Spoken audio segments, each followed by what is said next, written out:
a roundtable discussion with the boys here on the Clippers, Dan Marshall. On top of that, Dan has a huge list of things he does. You host Off the Ice on The Wolf on Monday evening, 7 p.m. He hosts a game on segment on Shaw TV. And on top of all that, Team 1040 broadcast of the year. Congratulations, by the way. Thank you very much. Thank you for coming on. Then we have Josh Aldrich, sports editor for the Nanaimo Daily News. Plus, you were also in Red Deer for some time in Lloydminster. Yep. Thank you for coming on. And we've got Kyle Austin, probably a familiar face for Clipper fans. He is the game day operations coordinator. Plus, you have Buccaneers sports announcing, and also the Pirates, so a sports guy. So, we're going to just have a roundtable discussion, nothing too serious. Just talking about, everything that we love hockey. Exhibition is now over. What do you think? Who was shining star, Josh? I thought McNicholas really shone. I think he has that opportunity to be that kind of big offensive guy. Out of the new guys that they brought in, I think he has a real potential to find some chemistry there with Kyle Kramer and some of the other guys that they brought in this year. Kyle, who stuck up for you? I think anytime you bring in a guy the size of Chris Ragus is obviously a big key, but just looking at the defense core, I think on a whole, Coach Van de Kamp really liked Powell Rivers, big, mean, tough defense type thing, and I think that we're really going to have that sort of style this year, and I think that's going to be good to watch from a defensive standpoint. Mm-hmm. And Dan, you're most of the exhibition games as well. What did you think? Greg Fraser, a hometown Nanaimo boy, 4 years in the Western League, a late addition to the team, but I look at what he was able to do offensively. It looks as though he's going to be the #1 center on this team. Not often you bring in a #1 center as late in the going as Mike Van de Kamp did. I would suggest that he's a player that has the potential to wear a letter. Certainly he has the potential to put up a lot of numbers. 16 goals back-to-back years in the Western League should translate well, so I really like Fraser and his potential. Yeah, we're going to talk about letters a little bit later on in this show. We just talked about Chris Ragus a little bit. Do you look at his stats? They're not outstanding. But what is he going to bring to this team, Dan? Stability on the back end. A guy that played for Woodstock last year, made it to the RBC Cup final. Obviously, they lost to Penticton in the key game, but a 6'3" body. He's a steady end. He doesn't go out of his way to punish guys, but I think that's what they want for him to be: a shutdown guy, a second pair guy, potentially. He could also be a first pair defenseman if they can maybe pair him with a David Iacono, or maybe there's another offensive guy, i.e. last year's Graham McCormick, that still is yet to be in the mix. But I don't think he's going to blow you away with the stats. He's not a mean guy, but steady Eddie, and doesn't lose a lot of puck battles. The kind of guy that, Chris, you mentioned, in that Powell River mold, he reminds me a lot of a Powell River Kings type of player, and I think he's a good pickup. Josh? Well, he has a potential to be kind of like a Josh Phillips was last year, who they kind of picked up off the scrap heap from the Blues. Victoria, he was kind of that bottom pairing guy in Victoria, and then it was the same kind of situation with Ragus, where he was that kind of bottom pairing guy. Learned from a lot of experienced veteran defensemen in Woodstock. So I think they're kind of hoping that kind of translates over, and he can kind of fill that spot and that size. Again, can't really ignore that size. But he still has some room to work. He still has some growing to do back there before we can really kind of count on him as that top 1 or 2 pairing kind of guy. Kyle, what's bringing to the team? I think off the ice is something that they touched on the ice, the style that he's going to bring to the ice. I think the leadership. He's still young, but the leadership and the experience that he brought, especially at the Western Canada Cup, coming to Nanaimo, the fact that he went all the way to the RBC last year as a young defenseman. I think just sort of how that tournament went for them is an approach and things that he can bring to the table. Yeah, definitely an outstanding skater, I must add. So we're looking at Trevor Fitzgerald returns to the Clippers this year. 16 goals, 24 assists season last year.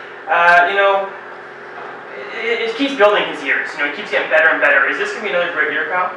I think so. I've actually watched Trevor for 4 years now. I watched him start out as an AP with the Vernon Vipers back when I lived there, and he keeps getting better. I think one thing that people tend to get stuck on with him is the numbers, and they want him to improve, they want him to be better. What they don't realize is what he does in the face-off circle, and he wins a lot of draws, a lot of key draws, and he's out there for basically all the big face-offs, and I think that's something that fans maybe don't notice as much, but that's something that he really brings to the table. Dan, is he getting better? Undoubtedly, he's getting better, and maybe the biggest thing for Trevor is he comes in and he's wearing the C already. He's done it last year. He knows what Mike Van de Kamp's program is all about. This is his team, if you want to call it that. I think the captain puts a stamp on it. The #1 guy in fitness testing this year. The one thing about Trevor, he needs to stay on the ice, he needs to stay out in the box more, and I think if those numbers went down, I think it would translate into his offensive numbers going up. But with the emergence of other players to bring more offense to the table, I don't know that he has to be a high point producing guy. He's going to be the #1 face-off man in this team. He's going to be the #1 shutdown guy, and I think the secondary offensive spark plug. But I do expect a good year. Josh? Yeah, he's all about the two-way game there. He'll probably see a small increase in his numbers, maybe hit 50. I think that's probably about where he's going to top out this year if he has another solid year. He went from, I think it was 24, 25 points in his rookie year to 40 last year. So, but he is about that two-way game. He's definitely their top centerman when it comes to the face-off circle. He'll probably fit in on that second line with so many options that they do have. But he could see some time on that first unit if needed, and he'll probably obviously be their top penalty killer and all the rest. He's about that leadership. That's a two-way game, and he's a favorite of Van de Kamp's for a reason. There's a reason he went out last year and traded 3 other Fitzgeralds for him. He fits that mold of player that he really likes. So putting on the coaching hat now, we got players like Reyes, we got players like Kramer and Taylor and all of them. Who would you give your C to and your ace to, Josh? You got to stick it with, or keep it with Fitzgerald. Fitzgerald is going to be the guy. You can't really take it from him unless you're losing Fitzgerald. So it's going to be Fitzgerald with the C. Then Kramer's going to, I think, keep his A this year. But then there's a lot of options after that. You can look to a guy like Fraser coming in with his 4 years with Prince George. And then there's a few other guys. You can maybe see it go to a Josh Bryan or a few of those other guys. But those are probably the main guys that you're looking at there. Pal? I think Josh touched on it perfectly. Guys that I look at to wear those letters. Kyle Kramer obviously seems to be sort of the heart and soul every night, and something that the fans should be paying to see. And Kyle will give you everything he's got every single night he steps on the ice, and I think that's really important for this hockey club. And Josh Bryan, I think on the back end is going to be a guy that's can be a leader in the room. Again, has a full season under his belt and knows what to expect now. So I think those 2 guys would be again my picks as well. Dan, good to see. It's going to be Fitzgerald undoubtedly with the C. Kyle Kramer has been wearing an A in the preseason for a reason. 2 other guys I want to throw into the discussion because I agree wholeheartedly on Josh Bryan and Greg Fraser are Colton Dolan on the back, a guy that Mike Van de Kamp has pointed out as a veteran now and a leader on this team, and a guy that wore the captaincy in the first game in Brendan Forbes, a Nanaimo guy, a guy that's been to the wars with Pal River, a guy that I think can sneak in as an alternate captain as well. But the names I keep hearing over and over are the ones that Kyle and Josh mentioned. Mm-hmm. So, Coach Mike Van de Kamp's now in his 2nd year with Clippers. Would it be a disappointment this year if his season like last year, Pal? Well, I think undoubtedly with the Western Canada Cup coming to Nanaimo, we have to be championship worthy, and that's something that comes from the top. And we know what the ownership is expecting out of him, and he knows what ownership's expecting out of him, and that's the most important part, I think, for Mike and Michael Olsen, is they know what's expected. And I think with a year under their belts working together, I think they're perfect fit for each other, and plus they've had a full off season this year to put their team together, which is important. Would it be a disappointment, Dan?